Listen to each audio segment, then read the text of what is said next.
Hi, everyone. At the NHS Finance Inclusion Conference, we're thrilled to be joining you today. As Maria said, we are from PwC's Shine network. And our Shine network is basically our LGBTQ plus inclusive network. And we have four main goals essentially within PwC Shine, which is to support our members to be themselves, create professional opportunities to help them be successful, influence the firm's people agenda, and have a visible presence externally and do the right thing in our community. So that's a little bit about the Shine network, and we will talk a bit about that in our session later on today. First of all, I'd like to introduce myself and my wonderful colleagues who have joined us here today. So my name's Stefan Doering, my pronouns are he, him, and I am brand strategy lead at PwC and also on the Shine leadership team. And with me today, I've got Martin, Kay, and Nina. So I'll go round the room first. Martin, do you want to kick us off with introducing yourself? Thanks, Stefan. So yeah, my name's Martin Smith. I'm a senior manager at PwC. My pronouns are he, him also. My day job is helping my clients to transform their technology estate that they work with. I do some work with NHS as well. So maybe we'll meet at some point. And my role in the Shine network is our UK network co-chair. Recently appointed. So congratulations, Martin, taking over the helm of the co-chair at Shine. Kay, over to you next. Thank you, Stefan. So I'm Kay. My pronouns are them, and I work in tax transformation and technology as a software tester. I'm trans, non-binary, and bisexual. And in my experience, it's been a lot easier to be out as bisexual than it has been to be out about my gender identity. But I'm getting there. And my role within Shine is I'm the co-lead of the Gender Diversity Working Group. Amazing. Thank you, Kay. And Nina? Hi everyone, my name is Nina and my pronouns are she and her. I work at PwC as a technology data and analytics senior associate, and I mostly focus on program and project management and also data analytics. And my role within Shine is leading the intersectionality working group, and I identify as asexual. Thank you very much. So a great representation from a lot of, some of the members from our Shine network. We've got about 1,000 members within our Shine network at PwC in the UK alone, and many more thousands across our territories across the globe. And we just wanted to talk to you a little bit today about the Shine network and kind of the kind of work that we do, and kind of around what each of our speakers today kind of think about various issues about LGBT equality in the workplace. So to kick us off, Martin, maybe I'll go to you first again as well. Can you share with us a little bit about what diversity, equity, and inclusion means to you and why that is important in the workplace? Yeah, absolutely. Thanks, Stefan, and thanks for kindly agreeing to chair us through the conversation. I think for me, my view of what diversity, equity, inclusion, ethnicity as well, kind of all fits together, has evolved over time. So when I was a grad, for example, I worked at a different company. I couldn't see any role models who looked a bit like me, sounded a bit like me, sort of open gay male role models in the workplace. And it took quite a long time for me to really get my head around that I could be a bit different and be successful at the same time. So a really close friend of mine, I didn't know him at the time. It was the days perhaps when Facebook was less open on data sharing, and we were all a little bit more naive about sharing our data publicly. So I'd searched for effectively men who like men who worked in the HP network, because I was just looking for somebody who sounded a bit like me, might have some similar life experiences, and naively as a grad sent this guy a message and said, looks like we're colleagues, we should have a beer. And we did, and we ended up becoming such good friends. Obviously it could have been a horror story, but such good friends that I was his witness at his wedding to his husband. But it was really him that sort of taught me that I could absolutely be myself at work and be successful at the same time. It's about my skills and experiences and my unique, I guess, navigation through life that I bring to my work. And the value of that difference is significant, in that actually it's no fun to work as a bit of a corporate clone. So for me, difference in the workplace, making sure that everybody can be themselves, that we provide the respect, the value, and the I guess at the same time the space for people to be themselves, means that actually people are happier as a first part. I think there's a huge amount of energy that it consumes if you don't feel able to be yourself as well. So people are more energized in themselves. And at the end of the day, I want to work with a bunch of colleagues who are happy, who we do help to be themselves. Why would I want people to be anything else? I've probably waffled a little bit, but hopefully that kind of covers off some of what you were looking for, Stefan. Yeah, definitely. No, thank you very much for that, Martin. And Kay, same question to you really. What does diversity, equity and inclusion mean to you, and why is it important for you in the workplace and at PwC? So I generally echo what Martin said, really. For me personally, I think I'm the only non-binary person in the UK firm. So what I'm kind of hoping is that I can be that role model for colleagues in the future. And I think as well, we spend so much of our lives in work. It's so important for everybody to kind of feel comfortable to be their authentic selves while in work, because otherwise you're spending such a huge percentage of your life, aren't you, kind of wearing a mask. So I think it's really, really valuable. And I think that having like an equitable workplace is much more value than treating everybody equally, because we all have vastly different life experiences, and all those different considerations and those differences are what make us special. So yeah, that's what that means to me. Yeah, no, I totally agree, Kay. Thank you very much for that. And Nina, same question to you. What, diversity, equity, inclusion, why is that important to you? I think it's really important to me because I think everybody should just be able to be their authentic self and not feel uncomfortable or feel ashamed or feel like they can't fit in. I think it's so important to have diversity inclusion at the workplace, to not just have a friendly environment where people are like Martin said, happy and can be their authentic self, but also I think only when people are being their authentic self, they can actually bring the best of themselves to work. They can actually be more productive and more collaborative. And I think both from like a personal and from a business perspective, I think it's all very, very important to have that sort of inclusion and equity at work. And I think for me, especially in the LGBTQ plus community, I think like Kay mentioned, I think it kind of goes along the letters. You see less and less representation, and I think for me, it's also very important to I guess uh, raise the awareness of like the minority within the minority, so like the minority sort of within the LGBTQ plus community as well. And I think it's really great that we can see like people like Kay who are representing non-binary like on different platforms as well. And I think it's and yeah, I think that's just really important to raise that awareness and make people aware that yeah, like we do exist, and yeah, and we're human beings as well. I think you're both absolutely right. I mean, from my perspective, and certainly echoed in the new role that I'm doing, I would probably say that as a cis white gay man, we've probably not done a great job historically of being as inclusive as we could be. We kind of created this structure when actually we owe a lot to our non-white, non-heteronormative, get it right, to our trans siblings who have really cut the path that we took. If you look right back to Stonewall days, we owe a huge amount to a group of people who perhaps we don't support very well or haven't historically supported very well. So I would echo absolutely everything both of you said.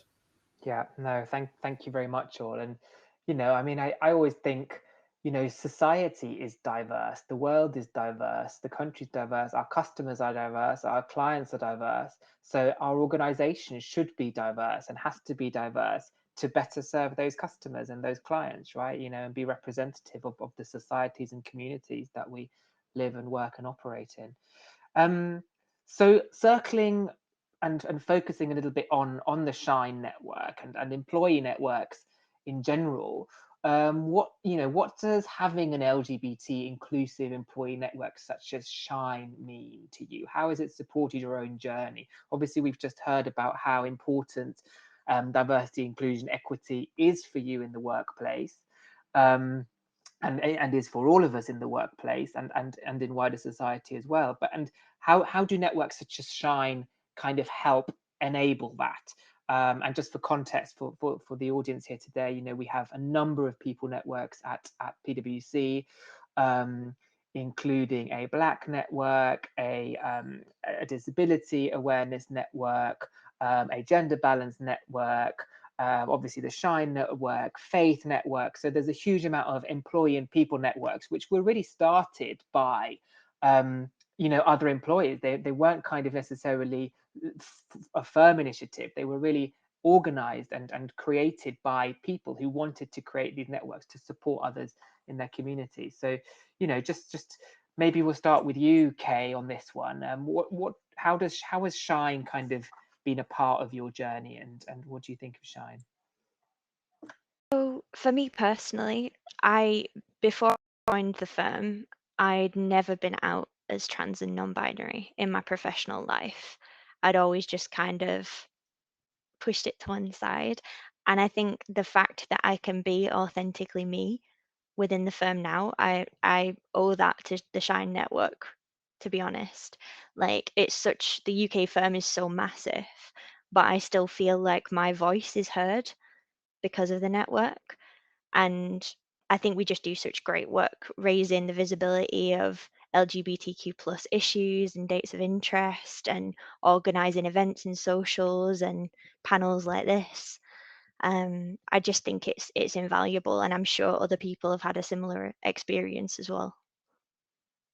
That's amazing. And did you know about Shine before you joined the firm? Was that a kind of a factor for you to join PwC, or did it come kind of afterwards and once you'd already joined? Yeah, so whenever I've been hired into a company, that's the first thing that I always look for, like to see like how robust like the people networks are.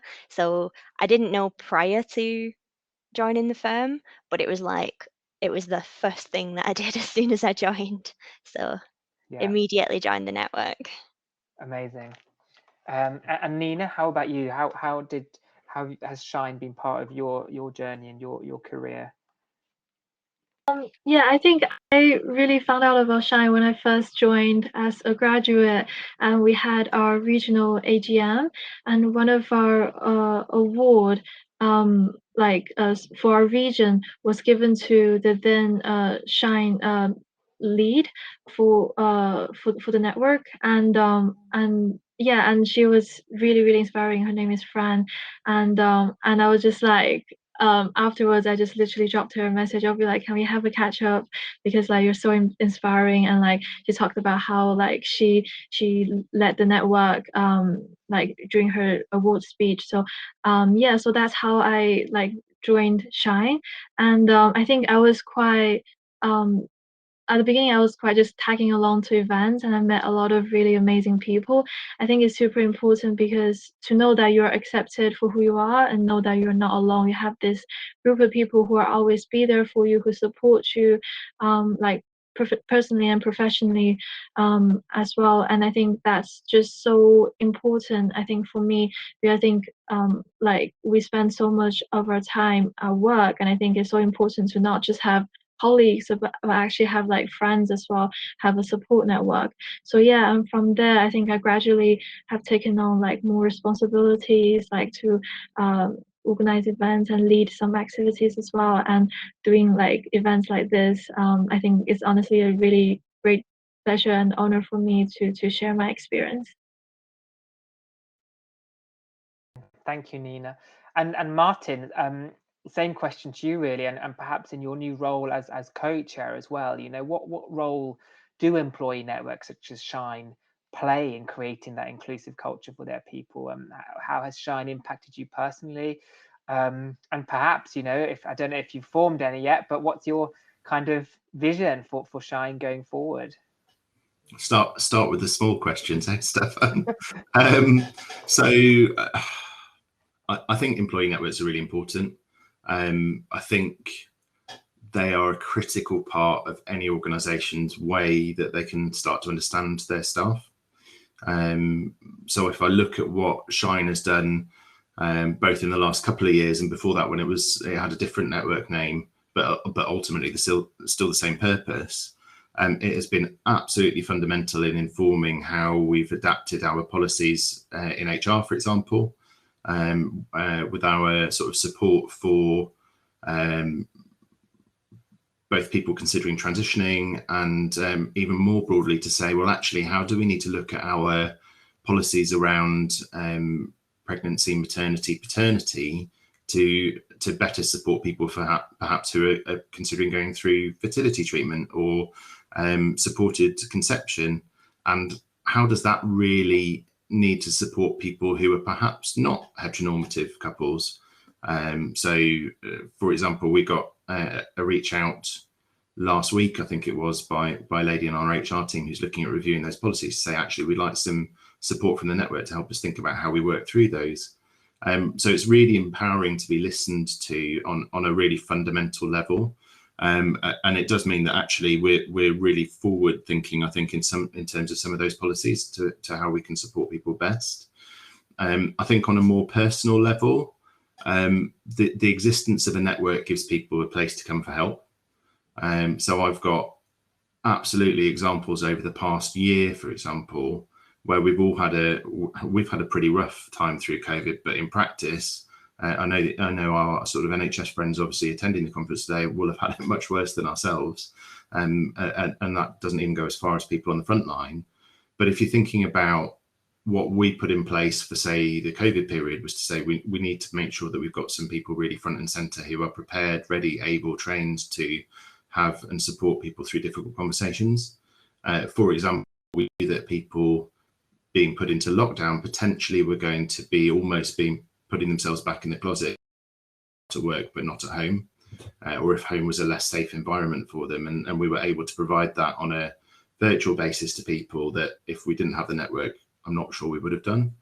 And then on a very individual level, there are absolutely stories of people that I've certainly had conversations with over the past sort of 2-3 years who have come forward and said, I'm thinking about coming out. Can you help me understand and help me think through some of that, be a bit of a sounding board, or even on more of a health basis. I've had people come to me to say, actually, I'm really scared that I've exposed myself to HIV, for example. I'm panicking. Can you help me work through the thought process? And yeah, if we didn't exist, and I asked one of those people why he came to me, and his response was, well, you're the senior visible gay in the floor, so who else would I have gone to? Which at the same time was simultaneously flattering, but also I did point out to him that he just called me senior, and I wasn't necessarily a fan of that part of it. But to be able to help people in a way that is non-judgmental, is supportive. I'm a people person. That's why I do the job that I do. Yes, it's about technology, but it's about supporting people through change. But I get to really help people. And I think all of us in the network have that in common. Martin, yeah, that couldn't agree more, you know, and that sense of community within the network is really, really important. And genuinely does, you know, affect people's lives and change people's lives. And I think that's one of the powerful elements of it. No, I agree. And then I think the kind of bit that rounds out my response to your sort of question, thinking about vision for the network, I guess I kind of touched on it earlier on when I said that I'm not sure we've necessarily done the best job of supporting the whole spectrum of people that might see themselves as fitting in within the LGBTQ plus umbrella. So for me, it's more about making sure that we are completely genuinely inclusive, and that we start to understand more about how all of the different aspects of our experiences, background, personality makeup intersect to kind of create individuality. I was on a panel last week with a lady who is quite senior in UK Black Pride, and her experience as a Black bi woman will be fundamentally very different in some ways to mine, and there'll be other similarities. But how am I as a white man, white gay man, able to understand her experiences? Well, only through asking her,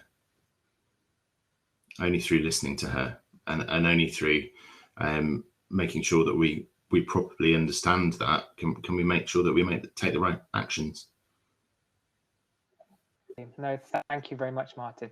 And I think sort of building on that slightly, in terms of the next question, is around, you know, really being your authentic self, speaking your mind, being yourself at work. And what does that mean to you? And you know, how has Shine sort of enabled you to be your authentic self at work? And actually, how does PwC kind of foster this culture of being able to bring your whole self to work? Nina, maybe we'll start with you on this one. Definitely happy to start. I think just having a Shine network in itself, I think it's honestly the biggest sort of support that I can get at PwC. But I think some really small things, I think for me, all these things really matters. Like for example, just literally have my lanyard here with me, and it's like the Shine lanyard, and a lot of people wear these. Like I think it's like the prettiest out of like all of the lanyards I've seen at PwC. And a lot of people wear these, whether if they are part of the LGBTQ plus community or not. And I think that's such a massive sign of support that like our colleagues show towards the community. And I think it just makes you feel like, yeah, you can be who you are at work, and people accept you for who you are, and everybody's supporting you. So I think that's something really important. Like for example, Stefan is wearing the Shine t-shirt as well. So yeah, and we always and I think that's like you get it from like going to Pride. I assume that's how you get it. Yeah. So like PwC is always like represented at Pride in different cities across the country. And I think that's such a massive support that the company is showing towards the LGBTQ plus community as well. And we also have like other random things like stickers and stuff. And I think for me, honestly, just those little things that really make me feel, yeah, this is a really inclusive workplace that and I feel very welcomed here. So yeah. Nina, yes, no, absolutely, you're absolutely right. Those things, those you know, seemingly small things like wearing a lanyard actually make a big difference, right? And particularly for members of the LGBTQ plus community, but equally allies, right? And I think the year before last, we actually introduced some little cards to be handed out with the lanyards to say, actually, what does it mean when you are putting a lanyard on? You know, what does it mean to be part of Shine? What does it mean to be an ally? You know, and things like, it means I'm proud to be myself. I'm proud to be a Hammam. It means I'm visible. It means people can come up and speak to me. You know, it means that I stand up for the LGBTQ plus community. And actually, these little sort of symbols really help kind of give that constant visibility of you know, it's not only okay to be yourself, it's encouraged to be yourself. You know, we want everyone to be themselves. That is so important. Kay, coming to you in terms of authenticity at work and being your authentic self, what are your thoughts on that? Sure. So I think for me personally, being authentic also includes, as well as kind of advocating for other people who are part of the LGBTQ plus community, is challenging the status quo, which is not always like a positive experience, but it really helps to know that I have the network behind me, like I have this muscle behind me. So when I come across, you know, a HR policy that's not particularly inclusive of trans people, then I feel like I'm empowered to actually like make a change to that. For example, earlier on this year, there was a case where one of the HC documents required me to put a binary sex on a form, and I was like, there's no reason why this is necessary at all. And we challenged it and we fought against it, and we actually managed to convince them to get further training on diversity. So it was a really positive outcome, and I felt empowered to do that because of the Shine network. Yeah, amazing. Thank you for sharing that, Kay. And Martin, your thoughts on authenticity in work, and I don't know if you've got any such examples as well, actually. I think for me, authenticity is what makes us real to each other. I certainly spent probably the first half of my career not sort of hiding who I am. The people who knew, but I didn't feel that it was relevant at that point in time to tell people or to be as open as about myself as I am now. In practice, what that meant was I spent a huge amount of energy managing 2 lives and having 2 sets of friends and colleagues to a certain extent. But in terms of what it means to me to be authentic at work, well, I tell my story, and that's how I part of how I build difference. So being really open about sort of life experiences that I've had and friends who are either part of my life or who've passed away, and using that as part of the story because they've meant something really fundamental to me and really helped shape my world vision, is important. And the guy who I mentioned earlier on, who was my sort of role model, if you like, early doors, he passed away in 2019. And actually, he's the person who really taught me that I can be the person that I kind of want to see in the world. So how can I make the difference that really makes it? Well, part of it to begin with is telling the story and being authentic. That is the really powerful crux of it for me. Thank you, Martin. Thanks for sharing that. We've got about 10 or so minutes left, so I'm going to go to a few questions from the audience today.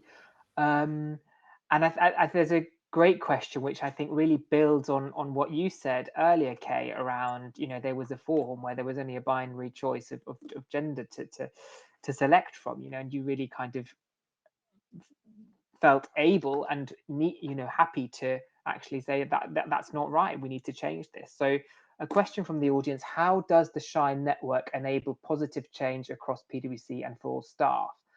Are members empowered to speak up and make recommendations or suggestions to HR or to senior leaders within the firm? So, I mean, Kay, maybe coming back to you on that. How, your example is obviously a great example of sort of making positive change across PwC and changing it. And can you expand a little bit on that one? Are there other examples that you've seen, perhaps, in terms of how the Shine network is kind of behind you to help drive this change forward?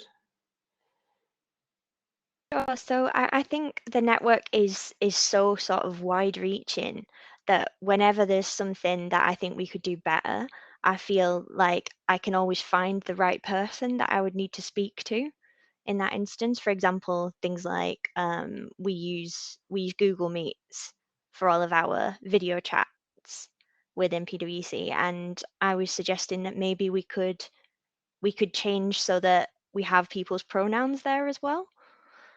Because obviously you can't tell from somebody's appearance or their voice what their pronouns are going to be. So I managed to kind of, through the network, find the people that I needed to speak to who might be able to facilitate that change for me. I think one of the main takeaways is that no matter how inflexible a process seems, it never is set in stone. Like we can always make a positive change to it. Yeah, no, definitely. Nina, any thoughts from you in terms of how does the Shine network enable positive change, and are members empowered to speak up and drive change with senior leaders and HR departments? Yeah, I think definitely. I think I think from my experience, we always have a very like big emphasis on Speak Up. I think we have like an internal sort of reporting, anonymous reporting platform called Speak Up actually, where if people feel uncomfortable at work, or if there's any concern that they want to raise, whether if it's LGBTQ plus related or not, they can just always go through this this platform and raise their concern, and they will not be sort of they can remain anonymous if they want to. I think that's a really important aspect, I believe, at the workplace, where people feel safe and feel free to express any concerns or point out any things that they think can be improved. And I think yeah, for me that's really, really important. That really shows that we are a people-focused firm, and our culture really encourage people to not be afraid to like really challenge the status quo. I think Kay mentioned that as well, and I think that's something I think is super important. And also just within Shine as well, I think for example, I think for COVID, we have like a COVID working group where everybody can just get in touch with people from leadership of the Shine network and talk about if they have any concerns that may be caused by the pandemic, and just that sort of support that's always available. And I think that's that just make you feel like, yeah, like people are always there for you. They're always there to help you with any issues or any concerns that you have. And yeah, I think that's so important for me. Yeah, no, absolutely. Thank you. And Martin, a couple of thoughts from you. I mean, you already talked about sort of changing maternity, paternity policies at work, support for colleagues who are transitioning at work. I mean, from your perspective, and also from your perspective as co-chair now, what kind of things does the network do to really change policy really at that level? So I think there's some really practical structures that we've got in place. I can't necessarily hold our hands up and say that we were responsible for creating them, but the firm absolutely does engage on a regular basis with all of its people networks. That's probably the first part. Secondly, and I guess it's not solely related to Shine as a network, but probably some of the more other networks, sorry, I should say. Although actually our members will totally be affected by it as well. If you look back to this time last year and what happened with George Floyd's murder, we put some really practical actions in place. So there's a really empowered firm-wide diversity council that takes a representative spread of people across the business who feed into those policies. They have facilitated conversation, I think on a bi-monthly basis, but effectively that helps set the agenda for diversity and inclusion more broadly. In my business unit in particular, we've also set up our own council in the knowledge that actually we're still 700 people in my business unit. It's a big old business unit. And we need to make sure that all of our people, both in senior and accountable positions and more junior levels, are one, recognised, two, empowered, and three, really able to make change. We saw that one of the early things that we wanted to make much more focus of was how we allocated work to people, for example. So how do people get the career-defining opportunities, for want of a better term? That needs to be on a basis that's not just, I know this person and they're great, because that actually doesn't really help our drive towards equality or equity at all. So it's really consciously thinking through all of those things. And I think I'll probably stop there, Stefan, because I can see there's some other really interesting questions that have come up. Yeah, no, thank you for that, Martin. There are some, I'll try and answer a few quite quickly. Is there a Shine network in all PwC worldwide office locations? I believe in most office locations there is a PwC Shine network. Certainly, you know, PwC's people policy is very, very much around empowering our people, making sure that everyone is comfortable to be themselves at work. So I believe there is. You know, obviously there are some countries with more kind of archaic and discriminatory LGBT laws and discriminatory laws, you know, such as the Middle East and some areas like that. But even within those countries, obviously within our network and within our firm, we still have the networks and support our people to be themselves. There's a question around, is there a network at PwC for allies? And that's an interesting question. I don't think there's any a specific ally network, but actually all people networks are open to everyone. So the Shine network is completely open and encourages and welcomes allies to be part of it.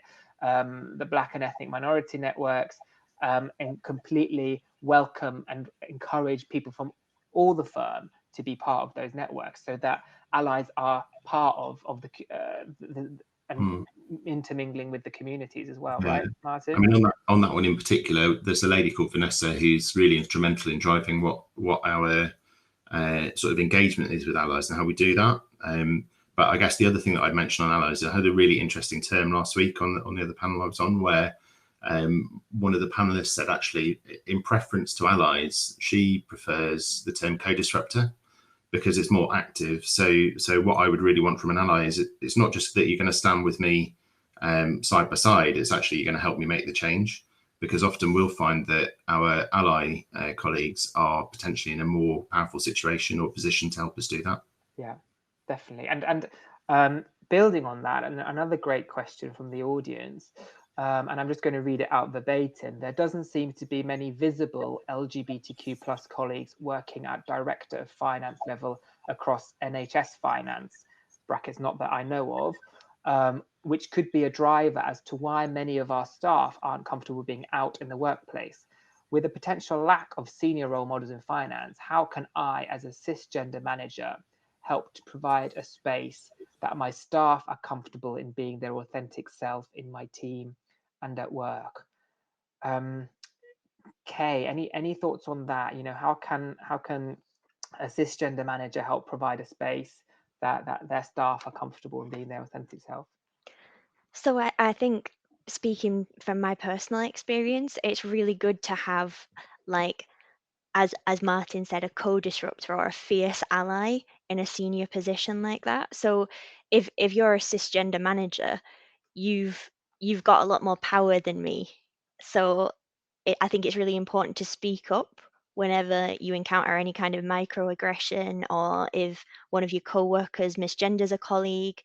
Like, don't feel like you can't step in and correct them by any means. That's not patronizing or condescending. It's actually really helpful, because a lot of the time your trans colleagues are not going to feel able to correct people. They're not going to feel empowered to do that in the way that you are. The other thing that I would say is to be very mindful of the language that you use in communications and training materials, contracts, that type of thing, and to just not make assumptions about your co-workers as well based on their appearance, or the way they sound, or the way that they present. Yeah, no, I totally agree, Kay. Thank you for that. And Nina, anything to add from you? I think I definitely agree with everything I said. Yeah, I think definitely I think allies are often in a very sort of powerful position. I think that's why we no matter if it's LGBTQ plus community or any other minority community, I think it's so important to have allies. I think they are really like the biggest support that we can have, and being in that position, I think it's very powerful. To if you show your support, that make people feel like you know, it's not just us speaking out, but we actually have people who are outside the community who are also sort of rooting for us, and I think that's definitely a really powerful position. And I think just by, I think like Kay said, using the correct pronoun and acknowledging sort of the LGBTQ plus community and the diversity within the team, and I think that's that's really gonna help people within your team who identify as such. Yeah, I totally agree, Nina. I know we're out of time pretty much, but Martin, a couple of final thoughts from you to add to that question. So I would just say that it's really important to remember that none of us are the expert. We've all got a huge amount to learn, regardless of however much we think we know. So recognizing that in yourself and doing what you can to educate yourself, but recognize you won't have all the answers. I think another point is to, like Kay said, get yourself to that sort of fierce ally status, and who's educated and informed, but vulnerable enough and comfortable with being vulnerable enough to ask questions. And then I think the most important thing that any of us can do is to be kind, both to ourselves and to others.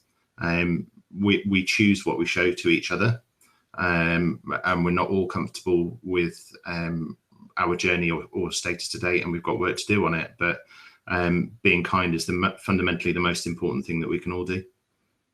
Definitely, couldn't agree more.